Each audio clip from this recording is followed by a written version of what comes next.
You have been lied to. You've heard the bullshit. Your gear sucks. Your Scarlett is trash. You'll never get a pro sound unless you sacrifice your firstborn to some boutique audio cult that sells hand-wired voodoo boxes for the price of a used car. And let's not forget the most sacred buzzword of them all, mojo. Just what the hell is mojo? If I know, if anyone knows.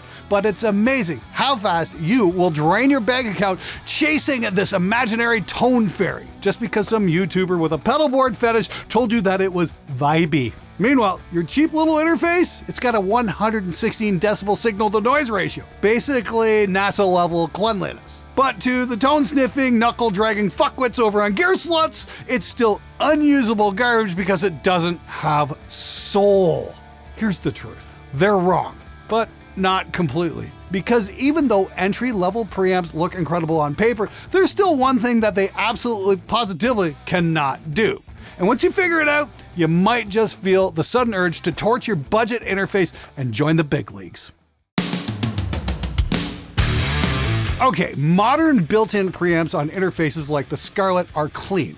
Sometimes maybe just a bit too clean. But here's where things get a little muddy. Back in the 70s and 80s, the cheap mixers that home studios had access to, yeah, those preamps really fucking sucked. I'm talking about absolute crap like the Tascam M30, the PV-AMR series, and the ever-glorious Biamp 8-track desk with so much hiss you'd think you'd moved into a nest of snakes. They weren't vintage or warm or musical, they were just noisy, lifeless, low headroom pieces of shit. And if you were dumb enough to run a snare through one, it sounded like somebody farting through a couch cushion. So yeah, there was a good reason for engineers to crave Neves, APIs, and SSLs. But here's the problem. Those early scars created a kind of trauma in the engineering community, a stigma.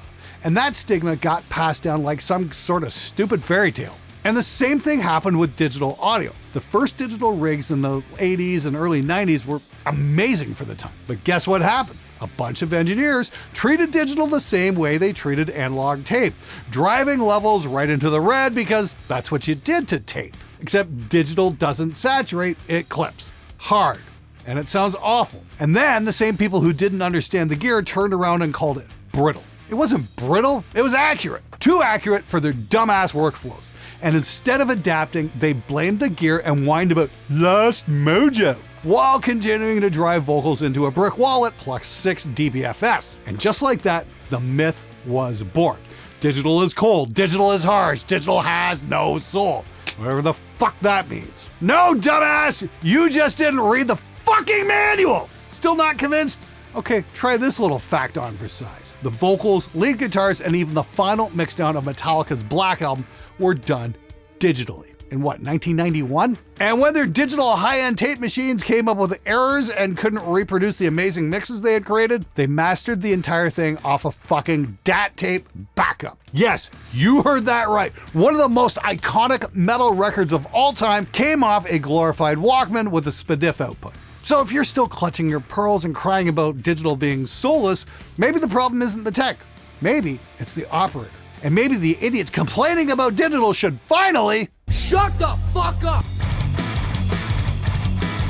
Let's talk about the so-called digital revolution. In the 90s, when every wannabe producer with a mullet and a dream ran out and bought an Alesis ADAT because it had 8 inputs and looked close enough to a VCR to feel familiar. And right on cue, the panic set in. Why doesn't my mix sound like $1 million studio? Well, clearly it's because you don't have the $10,000 preamp with fairy dust and Catholic guilt soldered into the circuit board. And that is when the preamplifier cult exploded, and the ad agencies smelled blood in the water. Suddenly, every piece of gear was promising warmth, character, and soul. These are great words, by the way, because they mean absolutely fuck all. You can't legally define them, so you can't sue a company when your rack-mounted tone box doesn't deliver an emotional connection to the spirit world. Let me make this real simple. There are exactly 2 reasons to buy an outboard preamp. And no, Mojo is not on the list. If you bought a preamp for Mojo, you bought a paperweight for your self-esteem. Reason number 1 is transformer saturation. This is the actual thing people are trying to describe when they spew nonsense about vibe. When you hit a transformer with just the right amount of signal, it pushes back. It rounds off harsh transients adds some delicious harmonic distortion and makes the sound fatter, meaner, and more finished. It adds additional content to your signal in a way that is pleasing to the ears. But don't take my word for it. Take a listen to Metallica's Master of Puppets. That was tracked through a Neve 8078 loaded with transformers. That's why the guitar is tight as hell, but never brittle. That's why the drums hit like a truck even though Lars was playing. That's why your demo doesn't sound like Master of Puppets no matter how many plugins you stack onto your guitar bus. Another personal favorite of mine, Judas Priest's British Steel. Tracked through vintage Neve or Helios desks, transformers on every input, mix bus, and probably even the coffee machine. That's why Breaking the Law still sounds massive decades later. It's not tape alone, it's not your nostalgia, it's in the sound of the Transformers. You want more? Listen to Slayer's Seasons of the Abyss, Pantera's Vulgar Display of Power, or Lamb of God's Sacrament. All tracked through transformer-coupled consoles. All punch you right in the balls, but with class. And here's the part that really pisses people off. Your Scarlett doesn't have that. Your M Audio? Nope. Your Behringer? Yeah, okay. Only a tiny handful of small interfaces actually include transformers. The Neve 88M is one. Actually, that's it. That's the whole damn list. Reason number 2 for an outboard preamp would be connecting outboard gear. Most budget interfaces don't have insert points. So if you want to use a real hardware compressor or an EQ on the way in, tough shit, you're out of luck. That's why a proper outboard preamp is mandatory if you want to compress vocals while tracking. And guess what? I've been doing it since 2003. Every single voiceover on this channel for the last decade has gone through a distressor on the way into the converters. Why? Because I like my takes to sound good before I even hit record. Shocking, I know, but it saves a metric fuck ton of work in post. So why am I compressing on the way in? Because I'm not an idiot. The morons who trashed early digital audio didn't do that. They slammed the converters, clipped everything to hell, and then cried how digital sounds brittle. No, dumbass, you sound brittle. You tried to treat a digital system like it was a reel of tape, and you blame the tech when it bit you in the ass. A compressor on the front end stops overs before they even happen. It smooths out your take, it saves your session, and it makes you look like you actually know what the fuck you're doing. So yeah, an outboard preamp can actually be useful if you understand what it's for. But if you bought one for soul, congratulations. You just paid $1,200 for a placebo with XLR jacks. Let me save you a pile of money. If you think buying an outboard preamp is suddenly going to make your mixes sound like the pros, it's not going to do it. And I know this because I'm the dumbass who believed that bullshit. I bought my first outboard preamp, a Vintech Tool 72, back in 2001. It didn't fix anything. My guitar sound still sucked. Then I bought myself 6 channels of PVVMP2s, 2 bass preamps with equalizers as well. They were incredible, but it still didn't sound like the records I loved. And in 2007, I dropped serious coin on 4 API 512Cs because I thought I'd finally unlocked the secret sauce. But my mixes still didn't sound like Carcass. Because here's the truth nobody will ever admit. A preamp doesn't make your recordings sound professional. It just makes your mistakes easier to hear. So what does make your recording sound pro? Work, time, screwing up over and over until you finally get it right. It took me 10 years to finally get a heavy guitar sound that I was happy with. And that's why the theme song on this channel is called The Eagle Has Landed, because I finally did it. It's a moment of triumph and an acknowledgement that I earned it. And let's be crystal clear here. It didn't happen because I found the perfect preamp or mic or magic plugin. It happened because I was in this studio every single day, working alone with nothing but a notepad and sheer fucking determination. And here's the deal. Some of the pros don't even care about high-end preamps anyway. Dimebag Darrell preferred the sound of his guitars through a cheap-ass Mackie mixing. He didn't want a perfect tone, he wanted a mean one. Ulrich Wild, amazing engineer, awesome guy. He's the guy who did Great Southern Trendkill, Astro Creep, and Around the Fur. He uses a Behringer mixer for metal guitars on purpose because perfect isn't the goal. Power is. Attitude is. So yeah, maybe you're thinking about grabbing a boutique preamp. That's fine, go for it. But please understand this. You are not buying a shortcut. You're buying a scalpel, and it's only going to help you if you already know how to operate. Still want one? That's fine. Just don't fool yourself into thinking it's going to do the work for you. So if you're in the market for your first outboard preamp, let's talk about a serious contender, the 7th Circle Audio One-Shot. It's a modular system that comes with its own power supply because, believe it or not, great sound needs actual voltage behind it. And why is this a smart first preamp? Because you're finally getting your hands on the real thing, a transformer coupled Class A discrete preamp with an output fader. That last bit is huge, because if you've been trying to get that amazing harmonic saturation everybody raves about, but your interface only has a gain knob, well, good luck with that. I've got this one here loaded with the N72, which is 7th Circle's take on a Neve style circuit.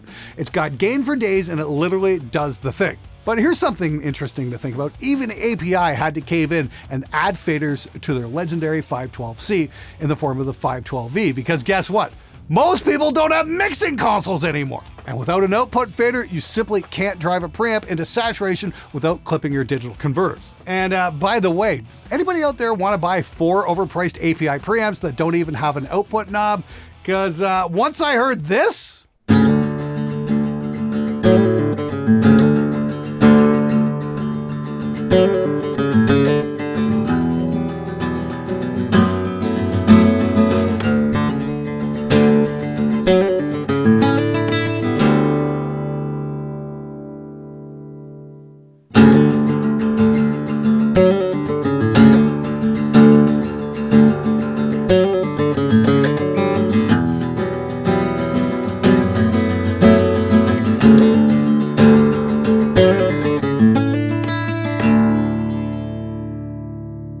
yeah, I don't think I really need them anymore. All right, 7th Circle audio preamp. Let's break down the good, the bad, and the ugly. The good, it's the real deal. It's a legit Neve-inspired preamp, Class A with a ton of gain, a DI input, and most importantly, an output fader. You can't saturate transformers if you can't control the output, period. And if you're skilled and broke, you can actually build it in the form of a kit. And the price is $848 fully assembled with the single channel one-shot chassis. That's insanely reasonable for what you're getting, especially when boutique preamps go for triple that just because some guy waved incense over the circuit board. The bad, it's a slippery slope. One channel isn't going to be enough once you start working this way. But hey, SCA makes a rack chassis and lots of other modules so you can mix and match. Just be prepared to go broke slowly instead of all at once. The ugly, it won't make you sound pro. That part is still on you. A better preamp won't fix a bad performance, bad mic technique, or your weird obsession with piling 47 tracks of bullshit into your mix because some guy on a forum somewhere told you that more layers equals more pro. Learn some restraint, for fuck's sake. Let's talk about the trap. Thinking you can buy your way into better recordings. You can't. The real fix is doing the work, learning your craft, making mistakes, figuring out how to actually use the gear you already have. But if you're finally at the point where you've outgrown your interface preamps and you're ready for your first truly great preamp, something with actual iron in it that can deliver real harmonic saturation, 7th Circle makes some utterly killer stuff. I looked at them years ago before I picked up my Vintech, and honestly, I kind of wish I'd gone with the SCAs, especially if you've got the skills to build one of their kits. That's a massive way to save some money, especially if you want to expand to 8 channels. And it's modular, so you can mix and match flavors depending on what you're after. Meanwhile, the tone snobs are still out there gatekeeping with their $4,000 boutique boxes, pretending the preamp is what's holding it back, when in reality it just comes down to experience. Don't fall for that crap. And if you're wondering what it sounds like on something other than acoustic guitar, and you're still not convinced about outboard preamps, well, you've been listening to it on my voiceover this entire time. Sound like somebody farting through a crouch? And if you ran a thing, one of the most iconic metal, fuck off with your mojo. All tracked through transformer coupled, it's over the circuit board. Fuck! 7th Circle makes them kill. But if you're finally at the point,